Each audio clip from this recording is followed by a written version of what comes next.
Hai sahabat Kompas.com, langkah Gubernur DKI Jakarta Anies Baswedan untuk mencalonkan diri menjadi orang nomor 1 di Indonesia kini semakin terbuka. Pasalnya, Anies Baswedan baru saja dipilih sebagai bakal calon presiden pada Pilpres 2024 dari Partai Nasdem.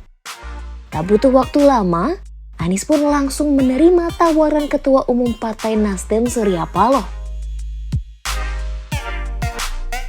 Maka dengan memohon ridho dari Allah Subhanahu wa Ta'ala, dengan memohon petunjuk darinya, dan dengan seluruh kerendahan hati, Bismillahirrahmanirrahim, kami terima dan bersiap untuk menjawab tantangan itu.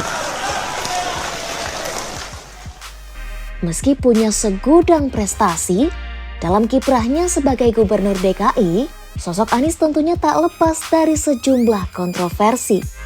Salah satunya adalah soal kebijakan gonta-ganti istilah atau nama program kerja selama ia menjabat sebagai Gubernur DKI. Hayo, siapa yang masih ingat soal kebijakan pergantian 22 nama jalan dengan tokoh Betawi? Nah, itu adalah salah satunya. Beberapa bulan menjelang lengser atau tepatnya pada Juni 2022, Anies sempat membuat kebijakan kontroversial dengan mengubah 22 nama jalan dengan tokoh Betawi. Ia berdalih, kebijakan ini semata-mata untuk menghormati para tokoh Betawi. Namun kala itu, upaya perubahan nama jalan justru memicu protes dari masyarakat lantaran merasa kerepotan harus mengganti seluruh dokumen kependudukan. Selain mengganti nama jalan, Anies juga sempat mengganti nama program kerjanya. Setidaknya ada 2 nama program yang diganti oleh Anies selama menjabat, yakni One Kecamatan, One Center of Entrepreneurship atau OKOC, dan program OKO Trip. Program OKOC yang awalnya diinisiasi mantan Wakil Gubernur DKI Sandiaga Uno itu diganti namanya menjadi Jakpreneur pada 2020. Kemudian untuk program OKO Trip, Anies mengubah namanya menjadi Jaklingko pada 2018. Selain itu, perubahan nama yang masih melekat bagi warga Jakarta adalah soal naturalisasi sungai. Sejak awal menjabat sebagai gubernur, Anies memang memilih menggunakan istilah naturalisasi dibandingkan normalisasi yang digunakan pada era pemerintahan Jokowi dan Basuki Cahayapurnama alias Ahok. Tapi sebenarnya, pada intinya program ini sama-sama bertujuan melebarkan dan mengembalikan bentuk sungai sehingga tak meluap dan menyebabkan banjir. Namun setelah berjalan beberapa lama, program naturalisasi ini masih menemui kendala, lantaran Anies tak kunjung melakukan pembebasan lahan di sekitar bantaran Kali Ciliwung.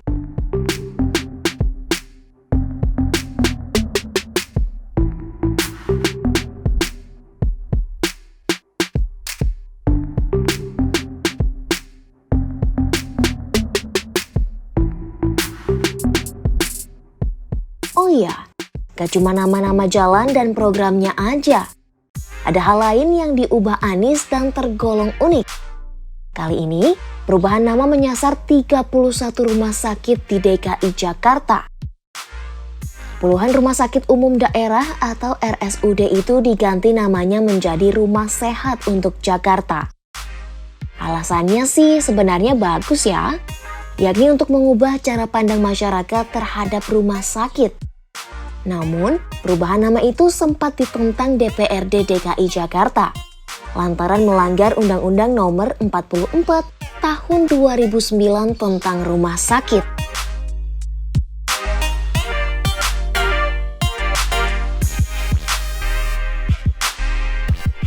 Nah, sikap Anies yang kerap mengganti-ganti nama ini pun menuai pro dan kontra. Termasuk dari Ketua Fraksi PDIP DPRD DKI Jakarta, Gembong Warsono. Ia menjuluki Anies sebagai Bapak Perubah Nama karena kebijakan sang gubernur.